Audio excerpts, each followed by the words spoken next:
영상 시작 전 잠깐 집중. 동화 작가는 어떤가요? 작가님들께 궁금한 것이 많은 어린이 친구들이 직접 질문을 보내주었어요. 궁금증을 해결할 행운의 주인공은 바로 김창모 어린이. 김창모 어린이의 질문은 맨 뒤에 나온답니다. 끝까지 집중해주세요.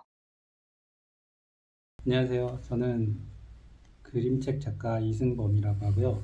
한 19년 정도의 그림책 공모전에서 굴러굴러라는 책으로 당선이 되면서 그림책 작가를 시작하게 되었습니다. 그래서 지금까지 그림책 작가를 하고 있습니다. 그 일을 할 때는 항상 이제 그림책에 관심은 있긴 있었는데 좀 그림책으로 가볼까 이런 생각이 좀 더 확고해지고 마침 이제 공모전이 있더라고요. 그러니까 제가 그림책을 관심이 있어도 이쪽 계통으로는 어떻게 들어와야 되는지 모르고 있었거든요. 근데 공모전이 마침 있어가지고 그 공모전에 이제 응모를 해서 당선이 되면서 작가가 되었습니다. 이 책은 제가 이제 아까도 이제 말씀드렸다시피 직접 겪은 거거든요. 어느 날 제 방에 들어갔는데 책장 속으로 콩알만한 까만 거미가 들어가는 거예요. 거미가 들어갔으니까 빼내야 될 거 아니에요. 그래서 빼내려고 아무리 보는데도 뭐 자로 이렇게 막 해보고 틈새로 후레쉬도 이제 비춰보고 그러는데 안 보이는 거예요. 잡히지도 않고. 그래서 도저히 안 되겠어서 이제 포기를 하고 있었어요. 그런 일을 가지고 재밌는 거예요. 거미가 이제 같이 살 수 있다 뭐 이런 게 있잖아요. 그래서 그걸로 생각을 했더니 어렸을 때 이제 같이 이제 거미를 가지고 놀았던 그 장면 중에 한 장면인데 그 요요하는 장면이 있어요. 그 장면이 제가 이제 거미를 가지고 놀았던 장면이거든요. 그것도 붙이면 재밌겠다 해서 거미는 사실 어른들은 되게 싫어하잖아요. 저도 마찬가지로 거기 나오는 엄마처럼 저도 지금은 거미를 별로 안 좋아하긴 하는데 그래도 그 아이의 시선으로 해서 이렇게 만들면 우정하고 배려 뭐 이런 거를 이렇게 같이 전달을 할 수 있겠다. 글이 없는데도 이 장면이 이게 처음부터 끝까지 자연스럽게 연결이 되는 거를 알게 돼서 글이 없어도 되겠다 뭐 이런 생각을 하고 보니까 글 없는 책이 유명한 게 많더라고요. 그래서 이번에는 글 없는 책도 괜찮겠다 싶어서 만들게 됐어요. 그림책은 글 없는 그림책을 이렇게 저는 이제 만들고 나서 어렵다 뭐 안 어렵다 이런 거를 모르고 만들었거든요. 근데 만들고 나니까 어려워하신다는 분들이 많은 거예요. 글 없는 그림책을.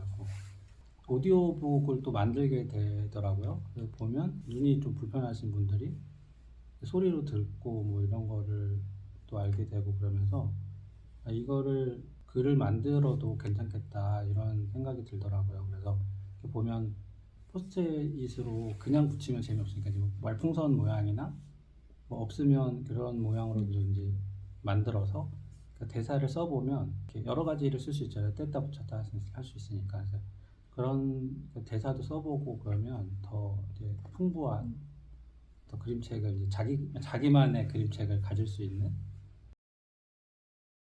작가가 만들잖아요. 출판사 작가가 만들긴 하는데 그림책을 만들고 끝이죠. 사실 작가는. 근데 독자들이 읽으면서 어떤 독자는 그렇게 편견이 없는 선입견이 없는 그런 걸로 받아들일 수도 있고 뭐 어떤 분은 뭐 난민 이야기까지 이제 가더라고요. 그래서 그렇게 받아들이시는 분도 있고 그렇게 이렇게 확장이 되는 것 같아요. 그림책은 독자들이 어떻게 받아들이느냐가 중요한 거지 작가들은 그냥 사실 완벽한 사람들이 아니잖아요. 아무리 뭐 자기 책을 만든다고 해도 그림책을 만들 때 여러 가지 메시지를 넣으면 그림책이 되게 복잡해지고 막 다른 데로 빠지는 경우가 있더라고요. 그래서 일단 그 주제를 잡아서 그쪽으로 만들면 받아들이는 독자분들이 뭐 여러 가지로 생각할 수 있는 그런 게 정답인 것 같아요.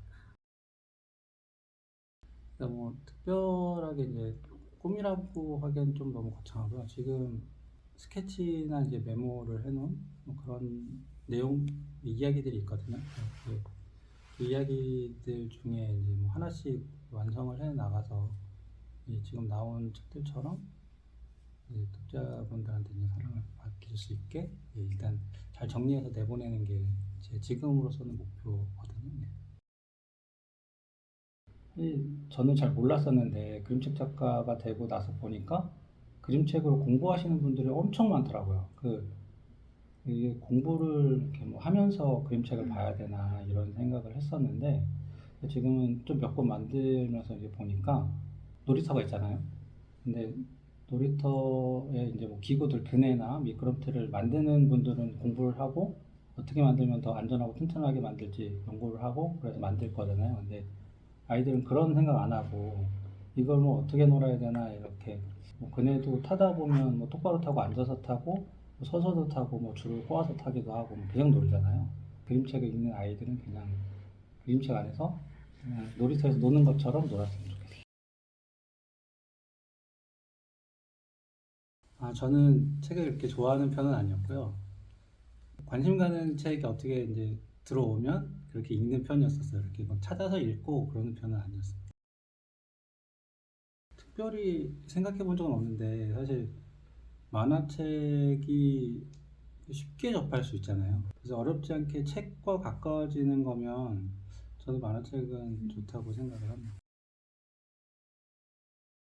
지금 질문해 주신 그 친구분은 저랑 약간 다르거든요. 저는 같은 계열이에요. 다르긴 해도, 그러니까 디자인을 할 때도 그림을 그려서 이제 디자인을 했었고, 일러스트도 마찬가지로 이제 디자인 쪽을 가려면 그림을 그려서 디자인 쪽을 가잖아요. 그래서 계속 그림 관련 일을 했었는데 여러 가지 일을 했어도 근데 그 친구는 수의사도 되고 싶고 이게 작가님들 보면은 글 작가님들은 선생님 하시면서 글 쓰시는 분들이 꽤 많더라고요. 그래서 수의사는 잘 모르겠지만 선생님과 작가는 같이 할 수 있지 않을까 생각합니다.